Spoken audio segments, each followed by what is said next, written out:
Assalamu alaikum, grade 7s.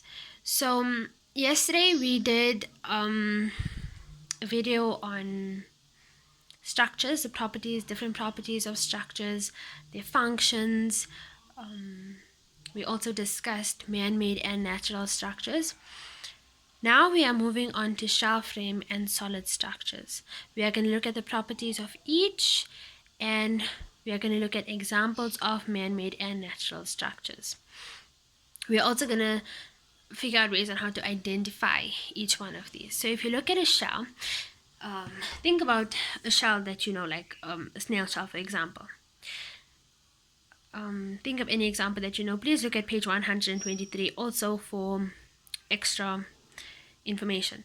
Right, a shell structure is used to contain something, okay, and it is used to protect something. So for example, if we look at a snail shell, it protects the snail inside the shell. If you look, for example, a tortoise shell, it protects the tortoise. Let's think of another example. A box. A box can be used to contain different objects. So that is what a shell structure is. It is hollowed out on the inside, so we can put stuff inside. You understand?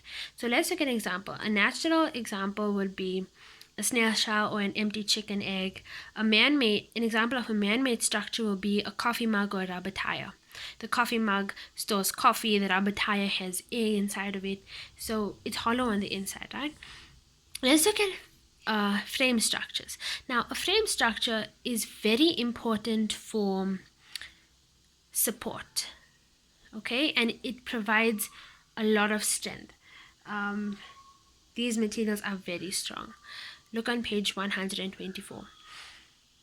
So it consists of rigid parts like rods that are connected together. So for example, if you think of a bicycle, you know, all of those bars that are connected together, that is sort of what a frame structure is like. Okay, let's look at examples. A natural structure would be a spider's web.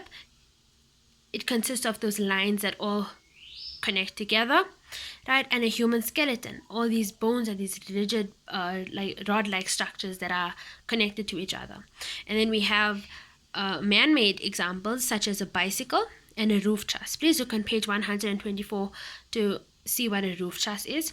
A roof truss is when they build a house, and it's basically the internal structure of the roof. It's what supports the roof tiles and all of that stuff, right? And then let's look at solid structures. Now, solid structures are fairly simple to remember. It's basically the opposite of a shell structure. It is hollowed out on the. It is not hollowed out on the inside. It's full on the inside. Think of a rock.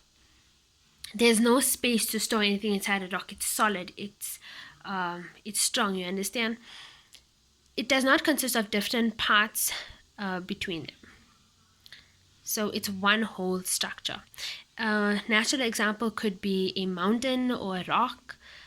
A man-made example could be a brick or a teaspoon. Now, we find certain structures that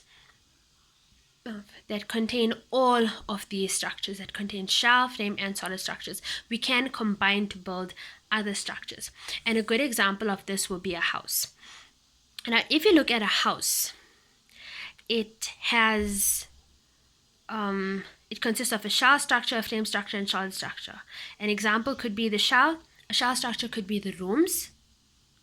A frame structure could be the roof truss on the roof, and a solid structure could be the bricks that are used to build the house.